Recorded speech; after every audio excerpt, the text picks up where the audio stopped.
great ministers that was at this assembly a few years ago. Michael Schuler. Okay. So we'll see if some of this is helpful or stimulating, or we'll discuss it as we go through it. Taking the time to build on gratitude and to build this culture of thankfulness. You cannot do it too much. Emphasizing the stories, some of the stories that you told this morning and some of the stories that you share in your church that of what you really love, and just emphasize it in every way you can think of. And remember, you cannot thank people too much for what they've done. And there are many, many ways to thank people. You can do it by calling attention to them, like the award ceremony that we had here in the JPD for people that had done extraordinary things. Telling the stories, talking about what was important, showing pictures about all of us serving together on these committees and doing the work of the church. Of course, the handwritten note is golden. It has never gone out of style. It is still, people, I have kept some thank you notes that I have received. I wrote one night before last, and we had just been to visit one of our wonderful members, and I asked her the magic word of, would you consider increasing what was already a generous pledge, and she said yes. So it was so important to take the time to meet with her one-on-one with the minister. The minister went on these calls. I've been encouraging him to go with board members and members of the stewardship team to meet one-on-one with the people who are making the most significant gifts to the church. I want them to know that we couldn't do it without them, that it's essential to the health of the congregation. So thanking. Can I ask a question on that point? When you Yes. say the most significant gifts, could I have some idea of if the average pledge is what, 1,200, 1,500? How much, what is a significant gift then of that? It depends on the church entirely. In my congregation, it's 5 figures. So we're trying to get to all the ones who have given 10,000 or more. See, and that's one of the things that I learned with our church is that we don't have any what I would call big contributors. Mm-hmm. There's a small group that's at the upper end Mm-hmm. of the 4 figures, but generally our average pledge is 1,200. Have you asked them? It's a smaller group as you go up the line. Where Oh, it is for us too. Let me but hasten to say, and unfortunately, in the case of my church, in the case of my church, we are an aging congregation, and many of these people are unfortunately dying, and the new young families that are coming in are not able to make a financial commitment of that magnitude. Take your top 10 givers to the church. Take your top 10 and make a concerted effort to see them one-on-one in person with your minister. And knowing now who the top 10 are, which I didn't want to know before, Right. most, I think, are on fixed income. We're Yes. not talking, huge fancy cars or something.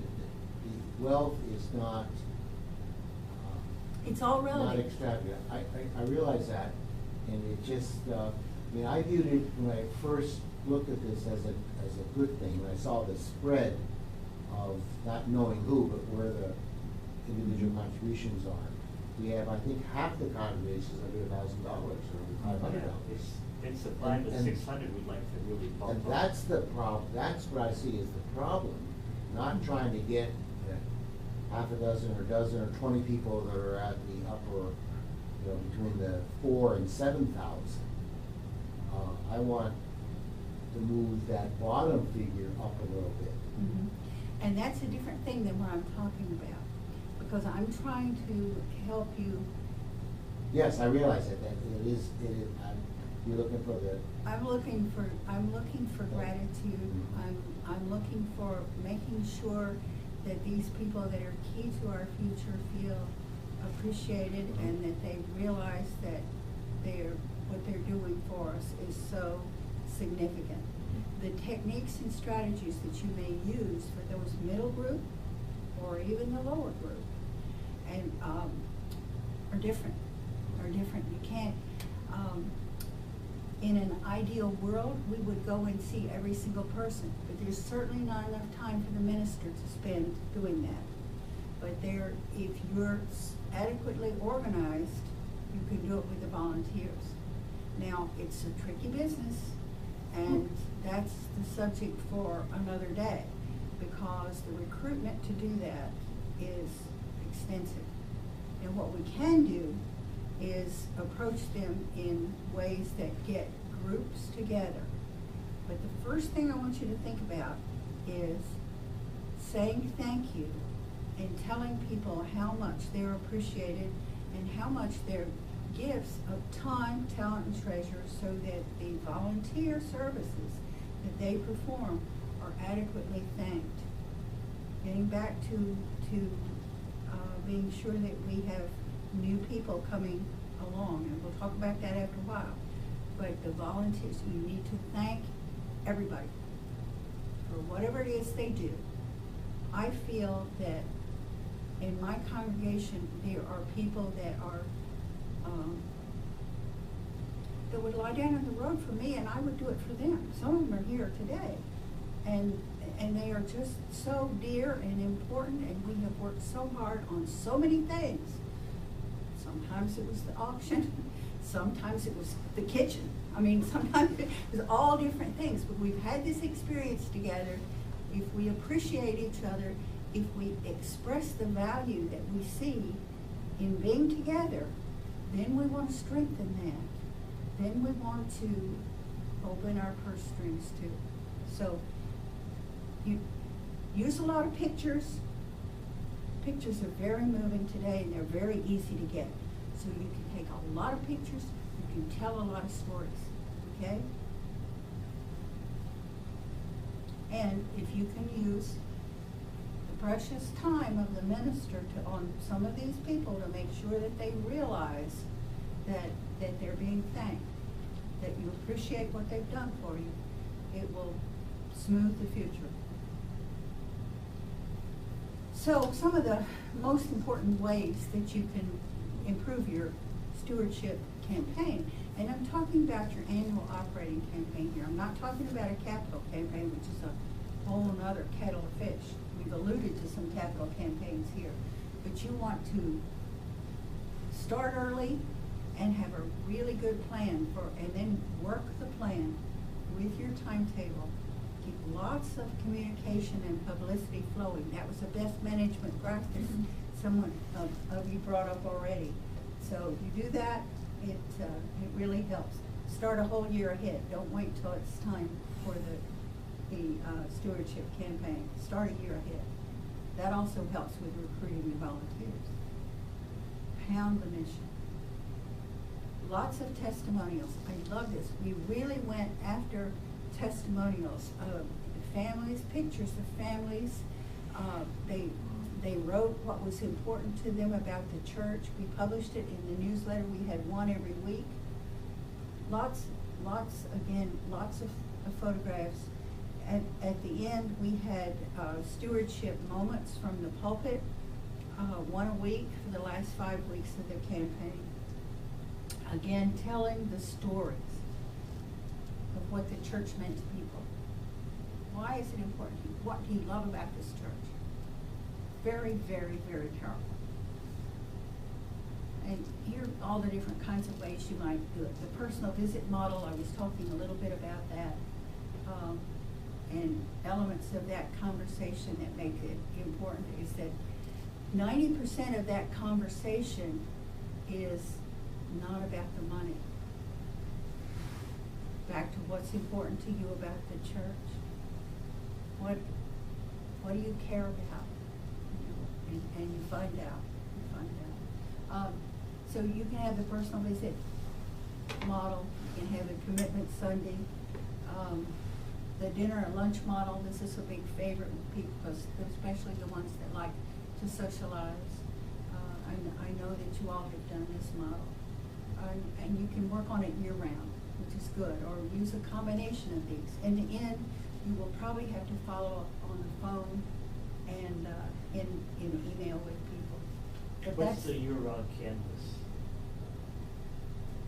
I've been anxious to see this happen in more churches, but to have it go on year-round, to select the visits so that the visitation comes, and you could, in this model, you could have everyone meet with the minister once every 3 years, but on a rolling basis.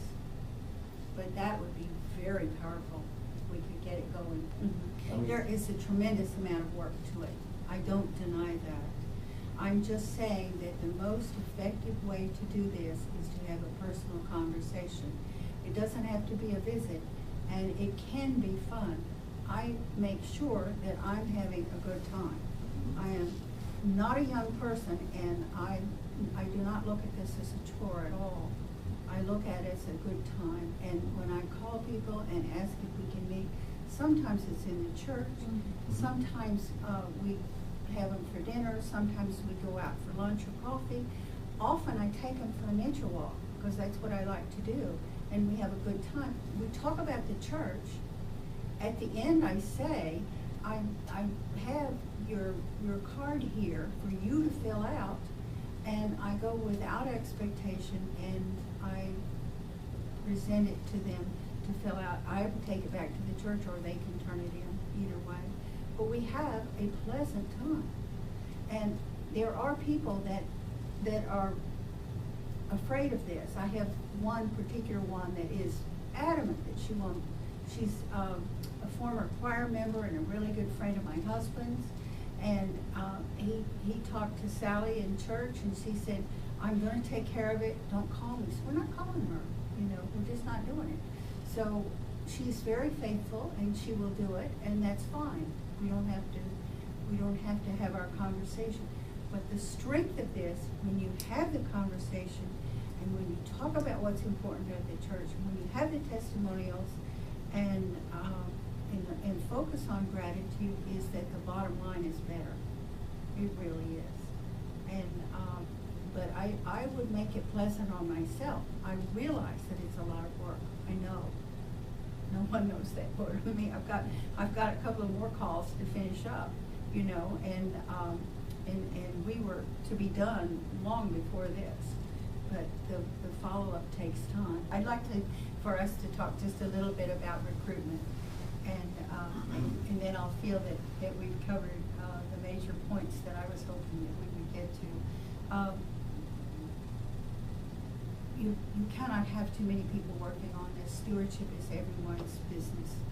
So be sure that you involve the board and the minister and key leaders early, and get feedback from your most generous members. And so you build your team. The more the merrier. If you try to recruit at least a year in advance, so that someone has the confidence that they'll get to shadow someone or hold their coattails before the responsibility is theirs. So we've got to get someone that's shadowing Richard, so that he can have some other job and relinquish this one for a while. And if you do that, if the job is too large, you need to break it into smaller increments. And I find that what works for me when I'm recruiting is to say what I'm planning to do and what the need is. I don't ever use the committee word at all. I try to talk about teams, and I will say that, yes, Julie's laughing. Julie, I need you to help me this year. I'm going to be working on, and I choose my friends, and if you would be a member of my team, we can look at what you would like to do to help us make this a successful stewardship year. And I think you would be the very best person to help me, and I hope that you will say yes. So that's the way I do it. And I've had really good luck. And Nobody can say no to you, Joan. Some do, but I've had good luck. And I'm so thrilled this year because I was very tired last year at the end of it. We had just worked and worked and worked.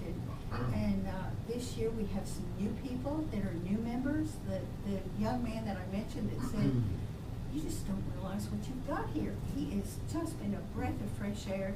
And we recruited a lot of people to write articles for the newsletter, and they're being slowly moved into more and more responsible positions. So it's a good way to ask for someone to do something small and manageable, and then the next time you ask them, it's a little bit bigger, a little bit bigger, a little bit bigger, and you let people rotate off. It's how we live. So lots of help. Try to keep it fun. Try to make it fun. Always have food. And this is not a time for arm twisting, not a time to say this is what we think you should give. So here's the way I love to do it. I love to say, let's go out to the nature center and take a walk, or if they don't have time for that, could we sit in the sanctuary after church for a little while and talk about the church and the coming year. So the stories, tell what's important to you. So a shorthand way to say this is to say my story, your story, the ask. Okay? And here come the magic words. It's thank you, please, and would you please consider. Thursday night, I had my heart in my throat. I knew this woman was on a fixed income. Her husband passed away last year, and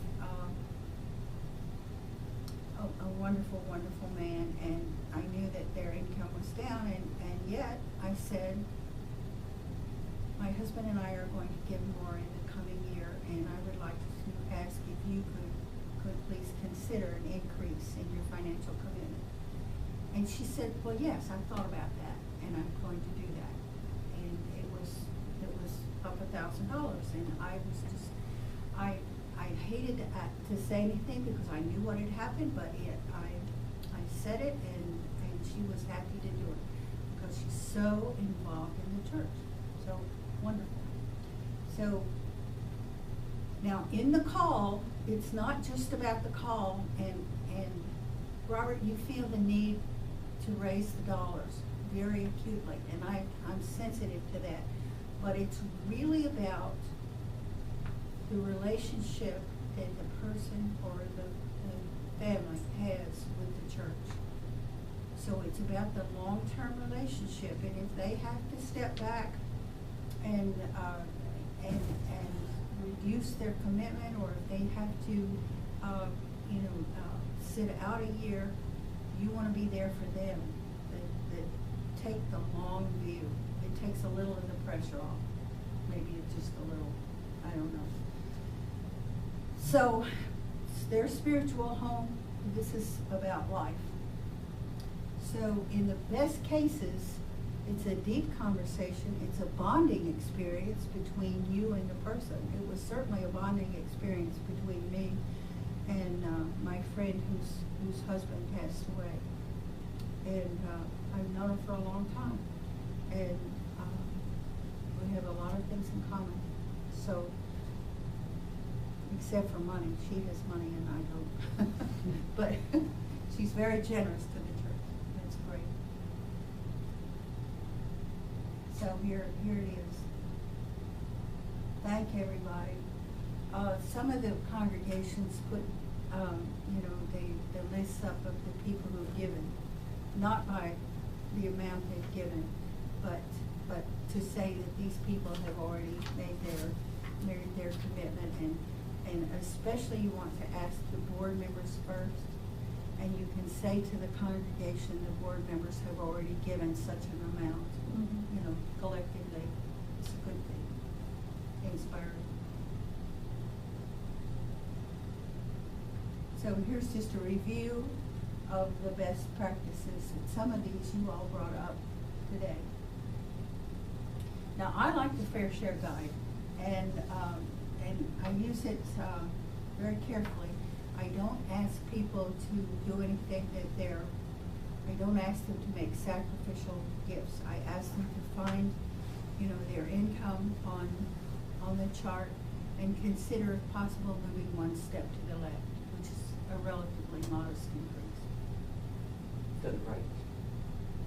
Yes, I'm sorry, to the right. Left would be off the page, wouldn't it? That wouldn't work. Yeah. So here's a little plug for Chalice Keepers to leave a legacy to the JPD. In my own case, my husband and I have made in our will that, well, our kids, they give every evidence of needing our support. They they're grown, they still depend on us.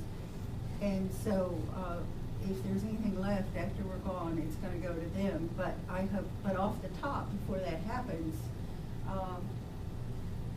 we have a percentage for our home church and for the JPD Chalice Keepers Endowment for Growth and for the UUA. So through a program called Umbrella Giving, you can assign a percentage each. You can do that through the UUA. The Chalice Keepers Endowment is invested in the UUA General Endowment. So that's good. You heard a little bit about that today. 7 steps, we talked about this. Telling the stories is very, very important.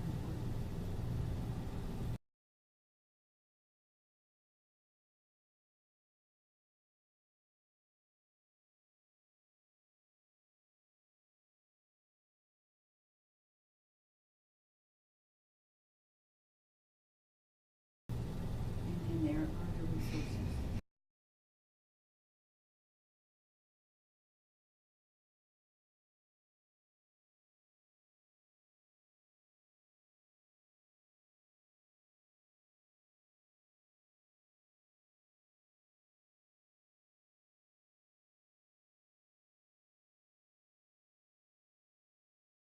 I really appreciate you coming to the district and coming to this workshop, and I would be glad to talk with you some more if you would like at any time.